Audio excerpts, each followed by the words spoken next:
My parents used my sister's illness as an excuse to neglect me for my entire life. So when I grew up and became successful without them, they found out and started making demands under the guise of family. But I kicked them to the curb, and now they won't stop begging for forgiveness. I don't have many dark secrets. Well, actually, I don't have any at all, except this one specific one that really haunts me. And I've been keeping it from my family for years. I knew it would blow up eventually, but I didn't expect it to literally happen last Thanksgiving. Buckle up. This is a wild one. I, 36F, practically grew up as the classic forgotten child archetype. Well, only from the age of 9, because that's when my Aunt Jen showed up at our house at 3 a.m., telling me to pack a bag because Mom was in the hospital. You see, she was pregnant, and my sister Charlotte was coming early, like 2 months early. The next few weeks ended up being a blur of hospital visits and hushed conversations. Charlotte was tiny. She looked like one of my porcelain dolls, but only if my porcelain was covered in tubes and wires. I tried to touch her, but then my dad slapped my hand away. That was the first time I felt it, this invisible barrier forming between me and my family. When they finally brought Charlotte home, our house transformed into this sterile bubble. Mom became obsessed with germs, industrial strength disinfectant everywhere, hand sanitizer stations in every room, constant cleaning. The smell of bleach still makes me anxious to this day. And maybe this wouldn't have been so bad. But then came the part that really messed me up. Whenever I showed even the slightest sign of being sick, I was immediately booted to either Grandma Dorothy's or Aunt Jen's house. At first, my childish brain thought it was a little fun. Grandma would bake cookies, while Aunt Jen had this cool collection of novels I was working through. And eventually, I figured out what's happening. It got to the point that I would wear triple layers of leggings in winter,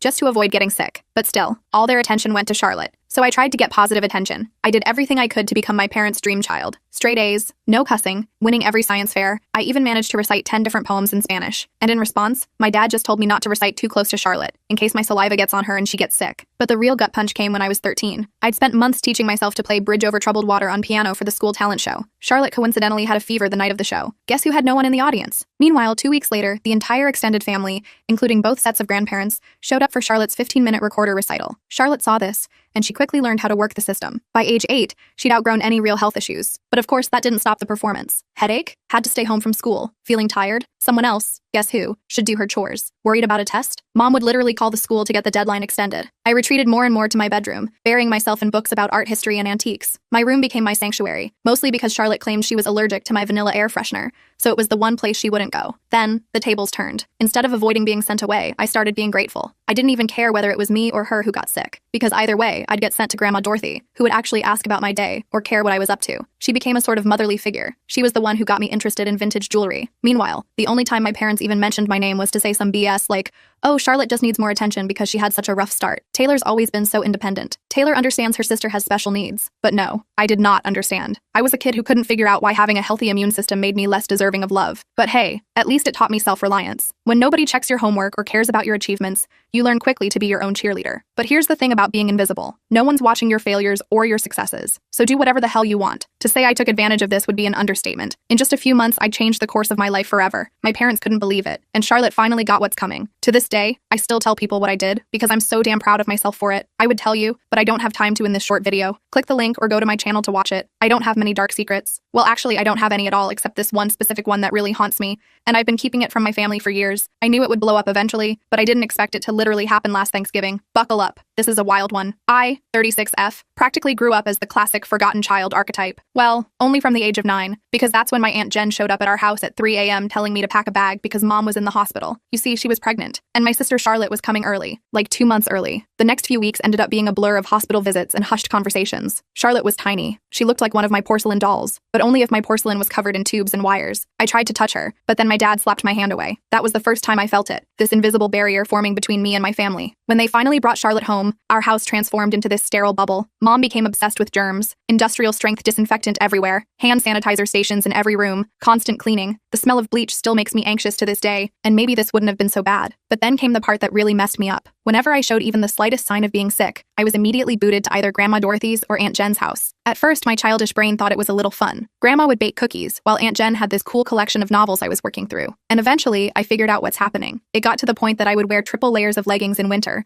just to avoid getting sick. But still, all their attention went to Charlotte, so I tried to get positive attention. I did everything I could to become my parents' dream child. Straight A's, no cussing, winning every science fair. I even managed to recite 10 different poems in Spanish. And in response, my dad just told me not to recite too close to Charlotte, in case my saliva gets on her and she gets sick. But the real gut punch came when I was 13. I'd spent months teaching myself to play Bridge Over Troubled Water on piano for the school talent show. Charlotte coincidentally had a fever the night of the show. Guess who had no one in the audience? Meanwhile, 2 weeks later, the entire extended family, including both sets of grandparents, showed up for Charlotte's 15-minute recorder recital. Charlotte saw this, and she quickly learned how to work the system. By age 8, she'd outgrown any real health issues. But of course, that didn't stop the performance. Headache? Had to stay home from school. Feeling tired? Someone else, guess who, should do her chores. Worried about a test? Mom would literally call the school to get the deadline extended. I retreated more and more to my bedroom, burying myself in books about art history and antiques. My room became my sanctuary, mostly because Charlotte claimed she was allergic to my vanilla air freshener, so it was the one place she wouldn't go. Then, the tables turned. Instead of avoiding being sent away, I started being grateful. I didn't even care whether it was me or her who got sick, because either way, I'd get sent to Grandma Dorothy, who would actually ask about my day, or care what I was up to. She became a sort of motherly figure. She was the one who got me interested in vintage jewelry. Meanwhile, the only time my parents even mentioned my name was to say some BS like, oh, Charlotte just needs more attention because she had such a rough start. Taylor's always been so independent. Taylor understands her sister has special needs. But no, I did not understand. I was a kid who couldn't figure out why having a healthy immune system made me less deserving of love. But hey, at least it taught me self-reliance. When nobody checks your homework or cares about your achievements, you learn quickly to be your own cheerleader. But here's the thing about being invisible. No one's watching your failures or your successes. So do whatever the hell you want. To say I took advantage of this would be an understatement. In just a few months, I changed the course of my life forever. My parents couldn't believe it, and Charlotte finally got what's coming. To this day, I still tell people what I did because I'm so damn proud of myself for it. I joined every club that wouldn't interfere with my part-time job at Murphy's Diner, thanks to Barb, the owner, who remembered my birthday when my own parents forgot. Debate team? Check. National Honor Society president? Check. Editor of the school paper? Check. Debate team was where I really found my voice. There's something deeply satisfying about dismantling someone's argument while maintaining perfect composure. It also taught me how to negotiate, which I didn't realize then would be useful later. I won state twice. My parents couldn't attend either competition because Emma had major soccer games. She was on the C team and didn't even play. Junior year is when things really got interesting. I took the SAT and got a perfect score. Not like, oh, pretty good, perfect. I mean perfect. 1600. Do you know how many people get that? Less than 1%. I remember staring at the results screen for like 20 minutes, convinced it was a mistake. I rushed home to tell my parents. I know, stupid. Mom was in the kitchen helping Emma with her English homework. The conversation went something like, me. Mom, look, I got a perfect SAT score. Mom, that's nice, honey, but can you keep it down? Emma's trying to concentrate. She has a big test tomorrow. Emma, yeah, some of us actually have to study, Miss Perfect. Mom, Emma, sweetie, don't stress. You're just a different kind of learner. I still have the hard copy of those SAT results somewhere. Never made it to the fridge. But Emma's C+ in English? That baby got prime refrigerator real estate with a, we're so proud of you, magnet. The college application process was interesting. I applied to 15 schools without telling anyone, wrote all my own essays, gathered my own recommendations, handled all the financial aid paperwork myself. My guidance counselor, Ms. Wilson, was the real MVP. My parents were too busy to help with the FAFSA, so I stayed after school. Then the acceptances started rolling in. Harvard, Yale, Princeton, Northwestern, each one coming with a scholarship offer. I kept them all in a locked box under my bed, knowing what would happen if Emma found out. They'd suddenly make it all about her. But if Taylor goes to Harvard, I'll be all alone. Or some nonsense. The day I got my full ride offer from Northwestern, Emma made junior varsity cheerleading. Guess which one was celebrated with a family dinner? Hint, I had microwave mac and cheese in my room while they went to Olive Garden. But you know what? That scholarship was my golden ticket. Tuition, room, and board covered, plus a book stipend. I could finally leave that house where I was either invisible or inconvenient. The day I got my acceptance package, I went to my favorite spot in the local library, a third-floor window seat overlooking the park, and cried for an hour. Not sad tears, relief tears. When I told my parents at dinner I was going to Northwestern, they were concerned. Dad, Northwestern? But that's so far away. What if Emma needs you? Mom, I hope you're not expecting us to help with expenses. Emma's cheerleading competitions are very expensive. Emma, crying. Oh my God, finally. Can I have your room? I need space for my TikTok videos. I worked double shifts at Murphy's Diner that summer to save money. Barb, bless her heart, always gave me extra tips and made sure I got to take home leftover pie at the end of my shifts. She also taught me a valuable life skill, how to spot genuine people in a world full of fakes. Honey, she told me, in diners and in life, the ones making the most noise usually have the least to say. Move-in day at Northwestern? My parents couldn't come because, surprise,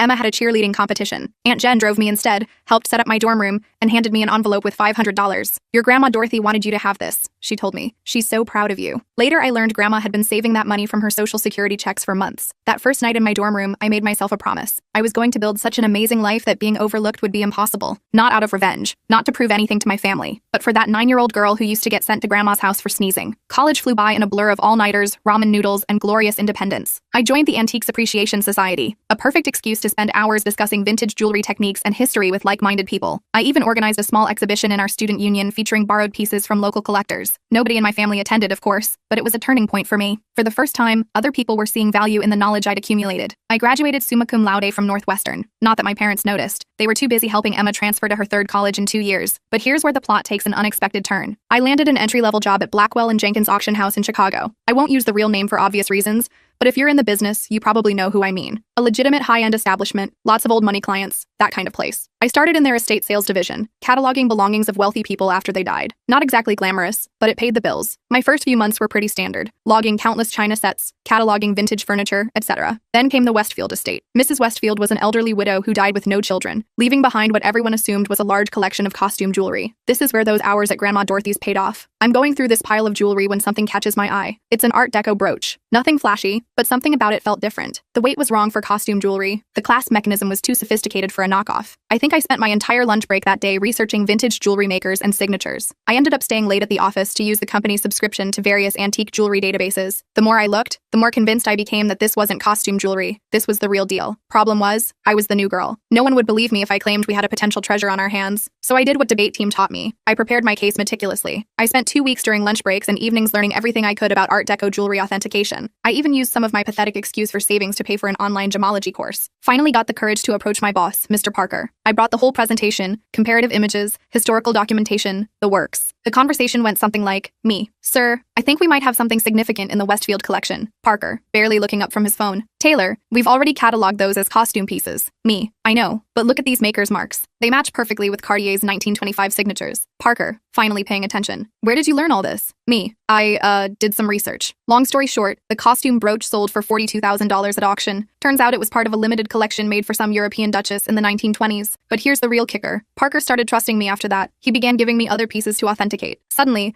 my useless hobby of sorting vintage jewelry had actual value. I threw myself into learning everything about antique jewelry. I took every online course I could afford. I spent weekends at estate sales studying pieces, even started a small notebook documenting different authentication processes. My apartment looked like a jewelry scholar's fever dream, with walls covered in printouts of vintage hallmarks and certification guides. The auction house started seeing results. I was finding important pieces others had overlooked, developing relationships with collectors, understanding the market. My commission checks got bigger. For the first time in my life, I wasn't just surviving, I was saving money. My family, still remarkably uninterested. At Sunday dinners, which I still attended like a fool, the conversation went like, Mom, Taylor's still at that antique shop, right? Me, auction house. And yes, actually, I just authenticated a rare Tiffany piece. Emma, interrupting, oh my god, speaking of jewelry, you guys have to see this charm bracelet I bought at the mall. But I didn't care anymore. For once in my life, I had found something wholly mine. Something I was genuinely good at. Something that had nothing to do with being Emma's sister or the family disappointment. Then came the Harrington collection. This was about 2 years into working at the auction house. Massive estate, old money family, lots of buzz in the industry. I was part of the team cataloging their jewelry collection, and that's when I spotted it. A fairly ordinary-looking Art Nouveau piece everyone else had passed over. I spent 3 days researching it, barely slept. It turned out to be a piece from a famous French jeweler's private collection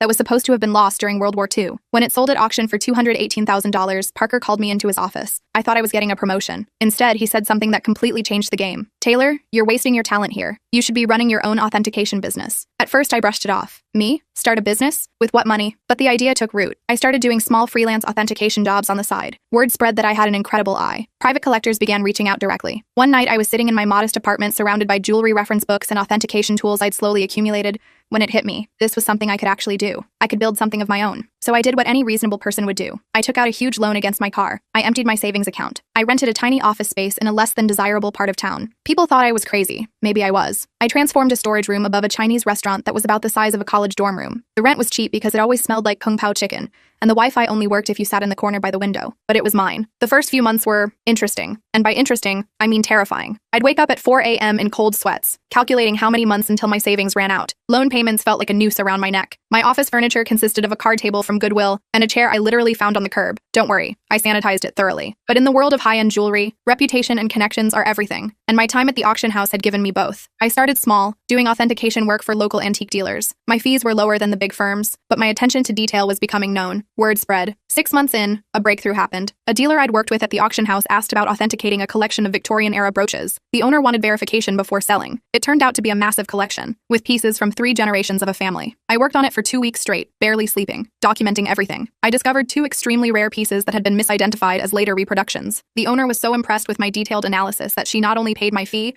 but offered me a 10% commission when the pieces sold. That commission? $76,000. More money than I'd made in the previous 2 years combined. Suddenly my phone was ringing. A lot. Private collectors hearing about my knack for spotting overlooked pieces. Estate lawyers seeking opinions on inherited jewelry. Even my old auction house started sending me authentication work.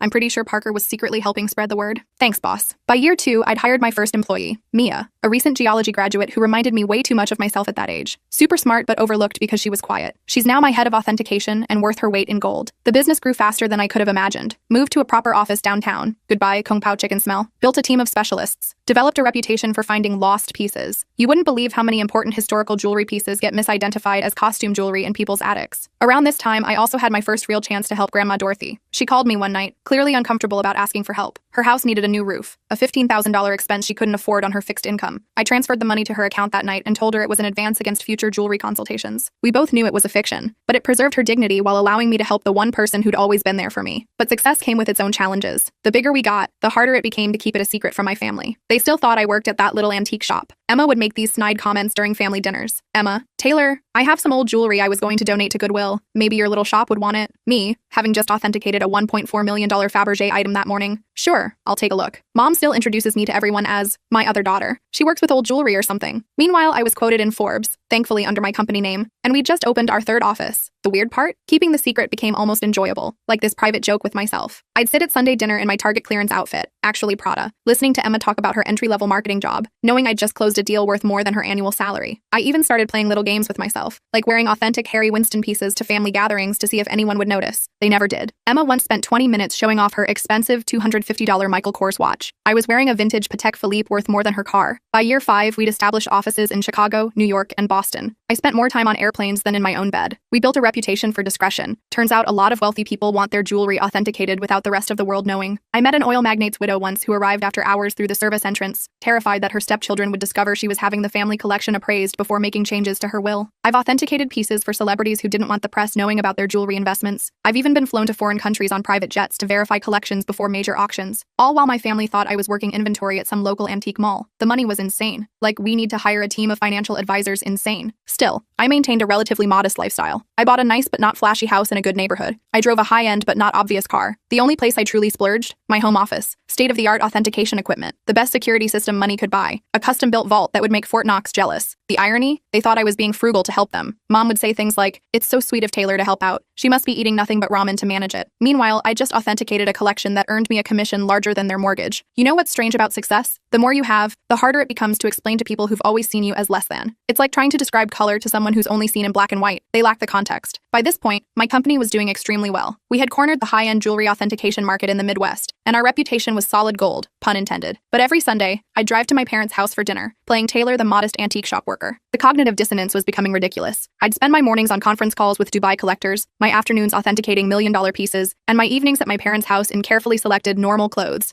eating Mom's overcooked pot roast while Emma dominated the conversation with stories of her latest marketing triumph.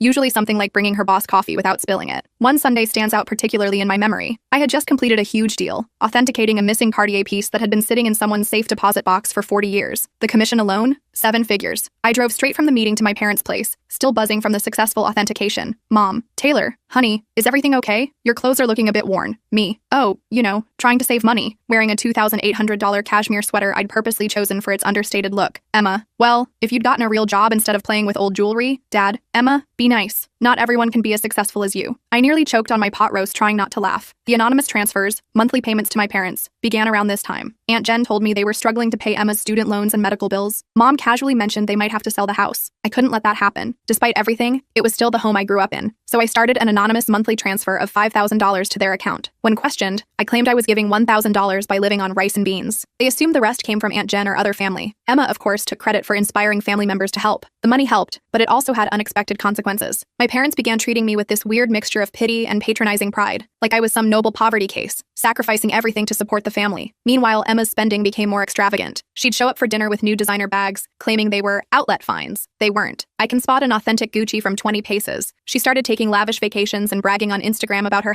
#blessed life. I'm pretty sure she was using my support money for shopping sprees, but I kept quiet. The irony was just too delicious. Then came the MBA drama. Emma announced she wanted to go back to school for her MBA. Another private university, of course. Only the best for the golden child. Mom called me in tears, explaining how they couldn't afford it. Me, maybe Emma could look at state schools? They have good programs too. Mom, oh honey, you don't understand. Your sister needs to maintain certain Standards. But speaking of helping, could you increase your monthly contribution for a few years? I increased it to $7,000 per month. My accounts didn't even notice. But watching them praise Emma for taking initiative with her education, while assuming I was living on ramen to help out, that stung a little. The real kicker? I was giving a guest lecture at the same business school Emma wanted to attend. My family didn't know that. The dean personally invited me to give a seminar on luxury goods authentication and business growth. I had to make up an excuse for why I couldn't attend Sunday dinner that week. During that lecture, I kept wondering what would happen if Emma walked in. Would she recognize me? Would she tell my parents? The fear of exposure still haunted me, even as I stood there talking confidently to a room full of MBA students about valuation methods for historical artifacts. The cognitive dissonance was getting harder to manage. My own achievements started to feel like a separate life, like I was some corporate superhero with a secret identity. By day, I was running a multi-million-dollar authentication business. By night, well, Sunday evenings, I was just Taylor, the disappointing daughter who worked at an antique shop. The weight of the lie was becoming heavier. Every time Emma made a snide comment about my career, every time Mom apologized to her friends for my modest lifestyle, every time Dad suggested I get a real job, there were moments when I almost came clean, like when Dad mentioned struggling to pay for his blood pressure medication, and I wanted to tell him I could cover it without even noticing. Or when Mom talked about postponing a needed dental procedure because insurance wouldn't cover it. Each time, I just quietly arranged for more money to appear in their account.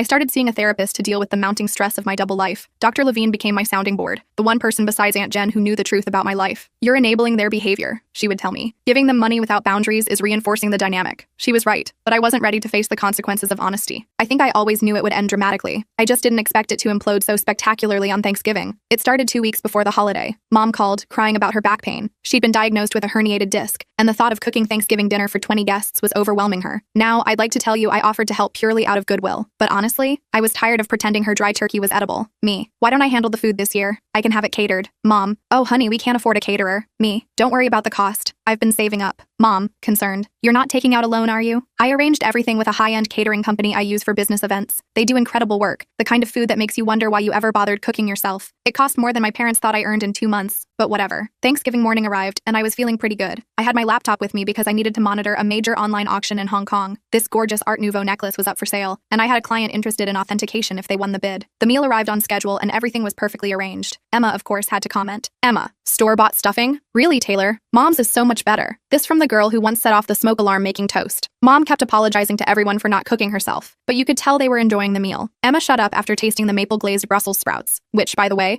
cost more per plate than her weekly grocery budget. Between dinner and dessert, I stepped away to check my laptop. The auction was getting interesting, and I needed to be prepared in case my client won. I set up in my old bedroom, which Mom had kept exactly the same since high school. Meanwhile, Emma's room had undergone 3 renovations. That's when everything went sideways. I had left my authentication program running with several tabs open showing various accounts and current contracts. Emma came in without knocking. Some things never change.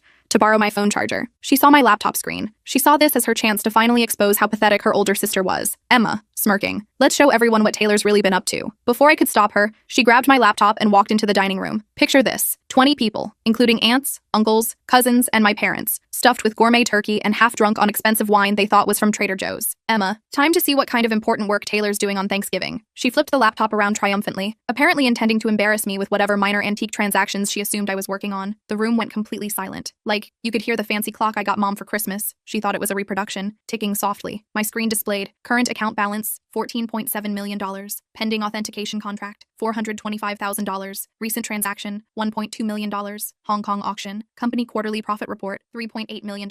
Emma's face cycled through 5 different emotions in 3 seconds. The final one landed somewhere between shock and nausea. She actually swayed slightly on her feet. Emma whispers, "This can't be right." Mom. Emma, honey, what is it? Emma, voice cracking. She's rich. Taylor's rich. If possible, the silence deepened even further. Then Mom started laughing, like, really laughing. Mom, don't be silly. Taylor works at that little antique shop. I stood up carefully, smoothing out my basic cashmere sweater that cost more than their monthly mortgage. Me. Actually, Mom, I own one of the largest jewelry authentication companies in the country. Have for years. Those antique shop comments? I authenticate pieces worth millions. That little business you never asked about? It has offices in 3 cities. Dad choked on his drink. Aunt Jen dropped her fork. Uncle Dave started coughing violently. Then Mom's laughter transformed into something else. Her face turned red, then purple. She stood up so fast her chair fell over. Mom, screaming, "You have millions, and you let us struggle." Me. Struggle? I send you $7,000 every month. Mom, while sitting on millions, your sister has student loans. So there it was. Not congratulations. Not, wow, we're so proud. Just outraged that I hadn't given them more money. Emma started crying. Surprising, I know. Sobbing about how she deserved to know and how I'd betrayed the family. Dad joined in. Dad, how could you be so selfish? We're your parents. We raised you. That's when I lost it. Years of being overlooked, years of dismissal, years of being treated as the family disappointment. It all came pouring out. Me. Raised me? You shipped me off to grandma's every time I sneezed. You missed every achievement, every award, every milestone because Emma might feel left out. You never saved a penny for my college but took out loans for her private school. And now you're mad that I built something for myself? The next 5 minutes were chaos. Mom screaming about family obligations, Dad yelling about ungrateful children, Emma alternating between sobbing and demanding to know exactly how much money I had. Meanwhile, the fancy catering team tried to serve dessert while looking extremely uncomfortable. I grabbed my laptop, took my Hermes bag, which Mom had previously complimented as a nice knockoff, and walked out. Behind me, I could hear Mom already discussing how to spend my money, something about Emma's MBA and a new car. As I drove home in my sensible car, a limited edition BMW,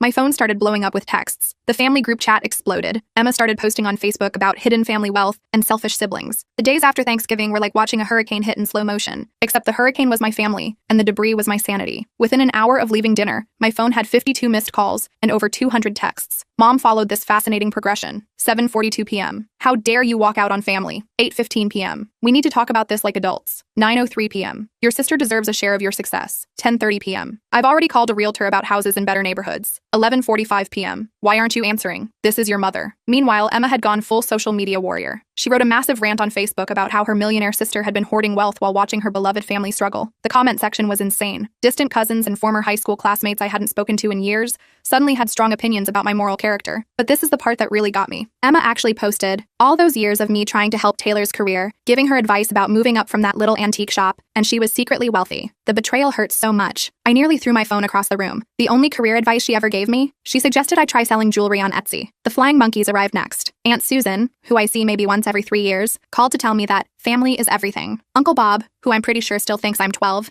emailed me a lengthy lecture on the importance of sharing wealth. Even my third cousin's wife's sister, how did she get my number, felt compelled to share her thoughts on family obligation. But the real fun began when they showed up at my workplace. I walked in Monday morning to find Mom, Dad, and Emma sitting in our reception area. They told Jenny, my receptionist, they had an appointment for authentication services. Emma clutched her Michael Kors bag like it was actually worth something. The conversation went about as well as you'd expect. Mom, we've discussed it as a family. Me, a family discussion without the family member you're discussing? Mom, ignoring me. And we think it's only fair that you set up trust funds for everyone. Emma, I need at least $2 million to start my new life properly. Dad, and your mother and I would like to retire. We're thinking a beach house in Florida. Me, did you miss the part where I've been sending you $7,000 monthly? Emma, that's nothing compared to what you have. You owe us. Me, I owe you? For what exactly? The years of being ignored? The missed graduations? The constant comparisons? Mom, don't be dramatic, Taylor. We gave you everything. Me, no, I gave myself everything. And you know what? I'm done. Right there in my own office lobby, I took out my phone and canceled the monthly transfers to their account. Mom gasped like I'd slapped her. Emma started her fake crying routine but quickly stopped when she saw it wasn't working. Then things got ugly. They refused to leave. I had to call security. Watching my 60-year-old mother being escorted out while screaming about ungrateful children was surreal. Jenny asked if I wanted to press charges. I said no, but I did have their names put on the building's do not admit list. The harassment continued for weeks. New phone numbers, fake email addresses. They even tried to reach me through my company's customer service. I finally had to issue a formal legal notice threatening harassment charges. Mom then played her final card. She called Grandma Dorothy. But here's the thing about Grandma Dorothy. She's smarter than all of them combined. Her response? Good for Taylor. About time someone in this family succeeded on their own terms. Mom didn't speak to her for 2 months after that. It's been 6 months since Thanksgiving. I moved to a new house with better security. Changed all my numbers. The company? We're doing better than ever. Turns out my family drama attracted several high-profile clients who respected my discretion in the situation. Emma continues to post passive-aggressive updates about toxic wealth and family betrayal. From what I hear, she's starting her own jewelry authentication business. Good luck with that. Mom and Dad finally stopped trying to contact me when my lawyer sent them an official letter outlining how harassment charges would impact their lives. They're now telling everyone they never wanted my money anyway, and they're praying for my soul. The best part? For the first time in my life, I feel free. No more Sunday dinners full of subtle insults. No more downplaying my achievements to spare their feelings. No more financing the Emma show. My therapist says I'm finally establishing healthy boundaries. I say I'm finally living authentically. So that's my story. Thanks for letting me share it. Special thanks to the catering company who sent me a Christmas card saying the Thanksgiving dinner was the highlight of their year. Edit. Responses to common questions. Yes, I'm still in therapy. No, I don't regret cutting them off. Yes, Grandma Dorothy is doing well. She's coming to visit next month to help me catalog a new collection. One last thing. To Emma, because I know you're probably reading this, that Cartier bracelet you're wearing in your latest Instagram post, definitely a fake. Just saying.